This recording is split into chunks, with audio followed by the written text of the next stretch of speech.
네, 정치부 강청환 기자와 이 문제에 대해서 좀 더 자세히 알아보겠습니다. 자, 강 기자, 이 집무실 이전한다는 게 참 쉬운 일이 아니네요. 지금 리포트 보니까. 먼저 고려해야 될 점이 어떤 게 있습니까? 네, 현실적으로 먼저 해결해야 될 문제가 몇 가지 있는데 가장 큰 게 경호 문제입니다. 그렇겠죠? 이 대통령 경호는 근접 경호뿐만 아니라 사전에 위험 요인을 선별해서 제거하는 이 검문 검축도 굉장히 중요하거든요. 그렇죠. 지금 청와대 가면 조금만 수상해 보여도 경찰들이 와서 검문하지 않습니까? 네.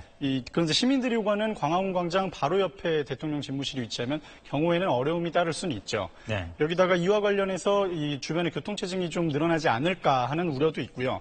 안보 전문가들은 또 아무래도 이 북악산에 둘러싸인 청와대보다는 이 광화문 청사가 테러 위험 등에 더 취약할 수밖에 없는 구조라고 말은 합니다. 사실 청와대는 지금 북악산을 둘러싸여서 굉장히 어떻게 보면은 그 보호시설, 자연보호시설에 둘러싸여 있는 면이 있는데 말이죠. 어쨌든 정부종합청사에는 예를 들어서 지하벙커라든지 그런 그 보안시설이 없습니까?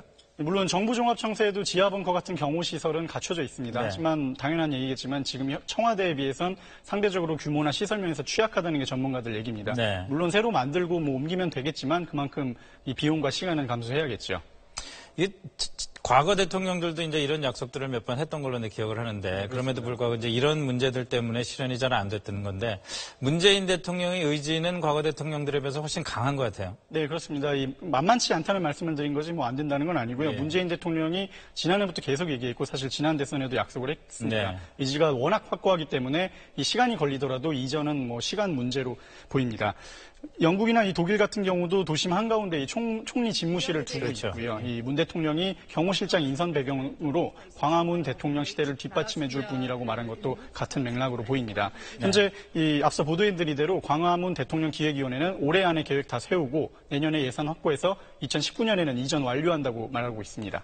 사실 따지고 보면은 뭐 미국 백악관도 사면이 다 그냥 일반인들이 지나다니는 길 한복판에 있는 거는 마찬가지인데 만약에 이렇게 이전을 하게 된다. 그러면 기존 청와대 본관은 또 어떻게 해야 됩니까?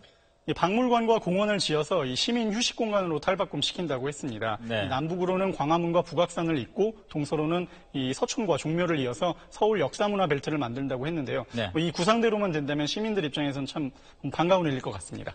네, 잘 들었습니다.